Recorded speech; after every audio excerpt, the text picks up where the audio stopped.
सभी भक्तजनों को जय श्री राम।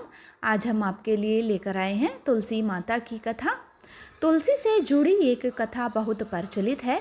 श्रीमद् देवी भागवत पुराण में इनके अवतरण की दिव्य लीला कथा भी बनाई गई है। एक बार शिव ने अपने तेज को समुद्र में फेंक दिया था। उससे एक महातेजस्वी बालक ने जन्म लिया। यह बालक आगे चलकर जलंधर के नाम से पराक्रमी दैत्य राजा बना। इसकी राजधानी का नाम जलंधर नगरी था। दैत्य कालनेमी की कन्या वृंदा का विवाह जलंधर से हुआ।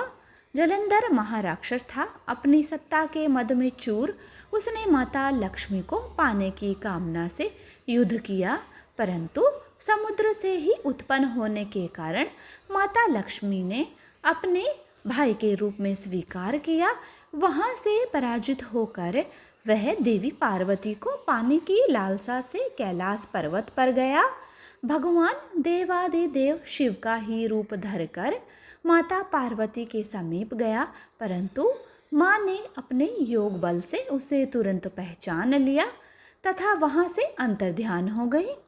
देवी पार्वती ने क्रुद्ध होकर सारा वृत्तांत भगवान विष्णु को सुनाया। जलंधर की पत्नी वृंदा अत्यंत पतिव्रता स्त्री थी। उसी के पतिव्रत धर्म की शक्ति से जलंधर न तो मारा जाता था और न ही पराजित होता था। इसलिए जलंधर का नाश करने के लिए वृंदा के पतिव्रत धर्म को भंग करना बहुत जरूरी था। इसी कारण भगवान विष्णु ऋषि का वेश धारण कर वन में जा पहुँचे, जहाँ वृंदा अकेली भ्रमण कर रही थी। भगवान के साथ दो मायावी राक्षस भी थे, जिन्हें देखकर वृंदा भयभीत हो गई। ऋषि ने वृंदा के सामने पल में दोनों को भस्म कर दिया।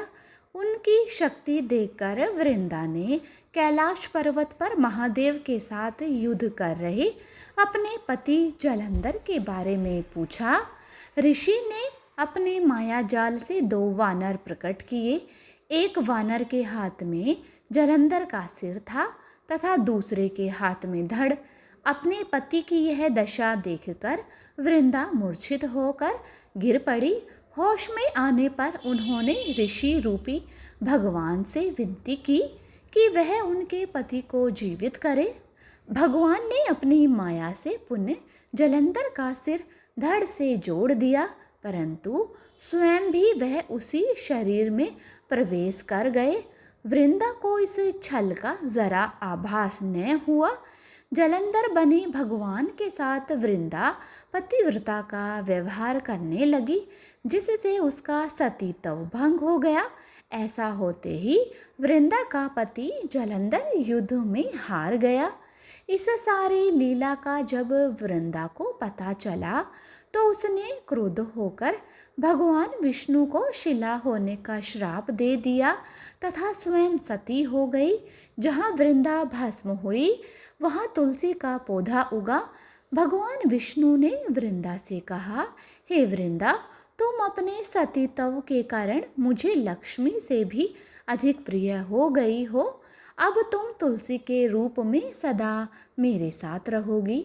जो मनुष्य भी मेरे शालिग्राम रूप के साथ तुलसी का विवाह करेगा, उसे इस लोक और परलोक में विपुल यश प्राप्त होगा। जिस घर में तुलसी होती है वहाँ यम के दूत भी असमय नहीं जाते।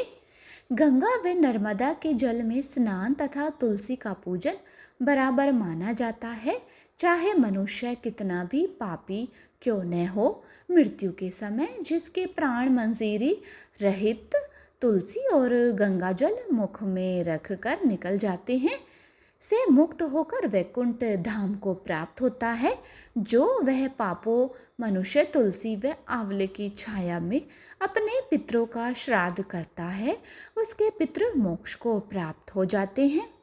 उसी दैत्य जलंधर की यह भूमि जलंधर नाम से विख्यात है। सती वृंदा का मंदिर मोहल्ला कोट किशनगंज में स्थित है। कहते हैं इस स्थान पर एक प्राचीन गुफा थी जो सीधी हरिद्वार तक जाती थी। सच्चे मन से 40 दिन तक सती वृंदा देवी के मंदिर में पूजा करने से सभी पूर्ण हो जाते हैं।